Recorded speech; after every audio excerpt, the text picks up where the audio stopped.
सुलक्षणा भाग 3. थोडी पार्श्वभूमी. अजय आणि कल्पना त्यांच्या गावातले होते, जिथं त्या गावाचे भयानक अस्तित्व होतं आणि तिथेच ते लहानाचे एकत्र मोठे झाले मित्र. पुढे कल्पनाच्या परिवाराने त्या वाड्याशी संबंध नको म्हणून गाव सोडले आणि काही वर्षांनी अजयनेही जॉबच्या निमित्ताने गाव सोडले आणि ज्या शहरात कल्पना होती नेमका त्याच शहरात अजय आला आणि कल्पनाची त्याची भेट झाली आणि कल्पनाच्या मदतीने त्याच्या कंपनीत त्याला जॉब भेटला आणि पुढे हळूहळू त्यांच्या मैत्रीचे प्रेमात रूपांतर झाले. ऑफिस सुटल्यानंतर कल्पना आणि अजय रेस्टॉरंटमध्ये निघाले. तेथे पोहोचल्यावर कॉफीची ऑर्डर दिल्यावर ते एका टेबलवर बसले. अजय म्हणाला, कल्पना, तू मला त्या वाड्याबद्दल सांगितलं होतं. तो वाडा किती भयानक आहे. तरी तू निलेश सराबरोबर जाणार आहेस आणि मला भलेही आपले सर असेन पण तू त्यांच्यासोबत जाणार नाहीस. कल्पना म्हणाली, तू जलेस फील करतोय का मी सरांसोबत असणार म्हणून? ती त्याची खेचत म्हणाली. तसा अजय रागात, मी का जलेस फील करू? मला खरंच काळजी वाटली म्हणून मी म्हणालो आणि तुला कल्पना नसेल. मी पण त्या वाड्यात गेलो रात्री चुकून आणि तेवढ्यात वेटर कॉफी घेऊन आला आणि त्यांचं बोलणं थोडा वेळ करता थांबलं. वेटर कॉफीचे कप ठेवून निघून गेल्यावर कल्पना म्हणाली, हां, तर तू काय म्हणत होतास? तू वाड्यात? अजय पुढे म्हणाला, हो, माझ्या आणि मित्रामध्ये पैज लागली होती की एक रात्र सुलोचनाच्या खोलीत काढून दाखवायची आणि मी मोठ्या हुशारीने ती पैज स्वीकारली आणि जसं मी वाड्यात पाय टाकणार अचानक माझी नजर वर गेली. वाड्याच्या एका सज्जात कोणीतरी उभं होतं. माझं काळीज जोरजोरात धडकत होतं. तेवढ्यात लख्ख वीज चमकली आणि मला फक्त विजेच्या प्रकाशात तिचा भयानक असा अर्धा चेहरा दिसला आणि मी पैज वगैरे सगळे विसरून तसाच मुसळधार पावसात धावत घरी गेलो. हे सांगताना सुद्धा विजयच्या चेहऱ्यावर घाम फुटला होता. कल्पनाला हे ऐकताना अंगावर भीतीचे शहारे आले.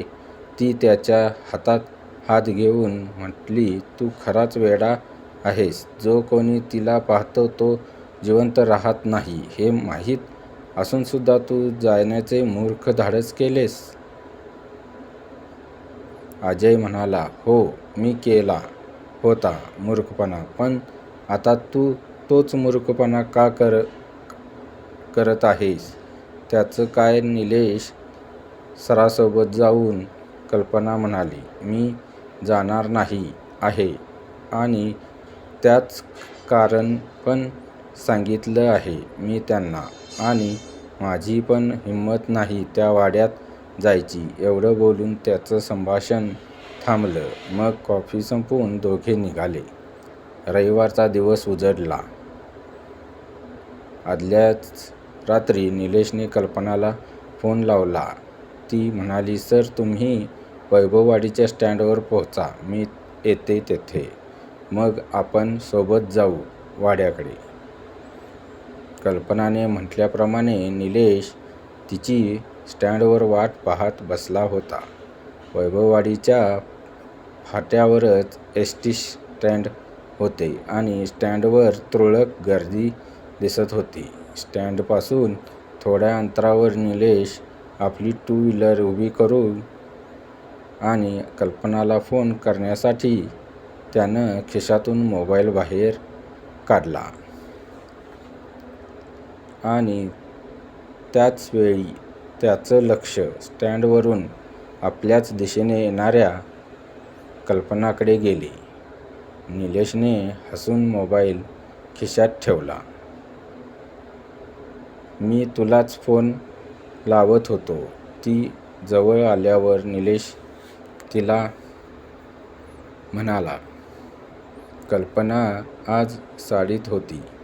फिकट गुलाबी किनार असलेली पांढरीशुभ्र सोनेरी टिपक्याची साडी तिच्या अंगावर होती.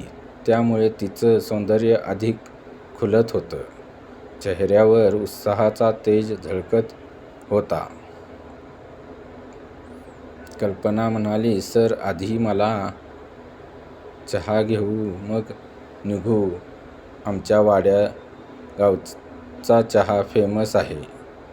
नको नको. आणि राधिका, तुला तर चहा आवडत नाही ना? निलेश म्हणाला. कल्पना म्हणाली, नाहीच आवडत, पण नाईलाज झाला तर कधी चहा घेते मी. निलेश घड्याळाकडे पाहत म्हणाला, ओके. खरं तर मी 12च्या आत इथं पोहोचणार होतो, पण उशीर झालाच. 1 वाजायला आलाय. शिवाय मी जेवण करून बाहेर पडलो. मग गाडी लावा इथं कुठंतरी. वाड्यापर्यंत आपल्याला पायीच चालत जायचंय अजून आणि परत फिरायला बराच उशीर होईल. कल्पना खांद्यावर बॅग लटकावून त्यांच्या जवळ येत म्हणाली. निलेशने स्टँडजवळच्या झाडाखाली गाडी लावली. नेहमी पर्स बाळगणारी राधिका आज बॅग घेऊन आली यामुळे कुतूहल वाटून बॅगमध्ये काय आहे? निलेशने तिच्या खांद्याला लटकवलेल्या बॅगकडे पाहत चालता चालता तिला विचारले.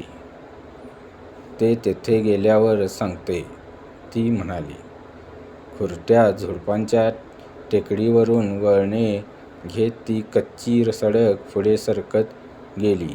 मगापासून हवेत उकाडा होता, पण आता एकाएकी गार वारा सुटू लागला होता.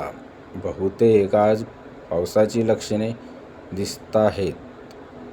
चालता चालता ती आभाळाकडे पाहत म्हणाली. निलेशने वर नजर टाकली. आभाळात कुठं कुठं ढग जमायला सुरुवात झाली होती. पाऊस आला तर फारच अवघड होईल. स्वतःशीच बोलल्यासारखा तो म्हणाला आणि त्यानं तिच्याकडे पाहिलं. खांद्यावरील बॅग सांभाळत ती कसल्या तरी विचारात असल्यासारखी चालत होती. चालताना तिच्या पायातल्या चपलांचा फटा-फटा असा आवाज वातावरणात घुमत होता.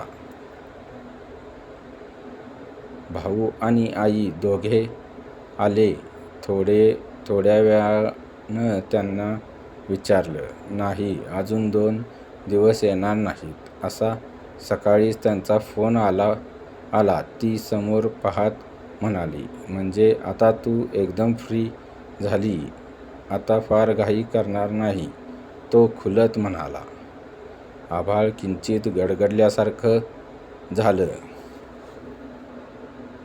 आज कधी नव्हे तो वाडा पाहायला बाहेर पडलो आणि हे पावसाचं संकट उभं राहिलं असं त्याला वाटू लागलं आणि त्यानं खिशातून सिगारेटचं पाकीट काढून त्यातील 1 सिगारेट पेटवली. स्टोरी कशी वाटली? लाईक, शेअर, सबस्क्राईब आणि कमेंट करा.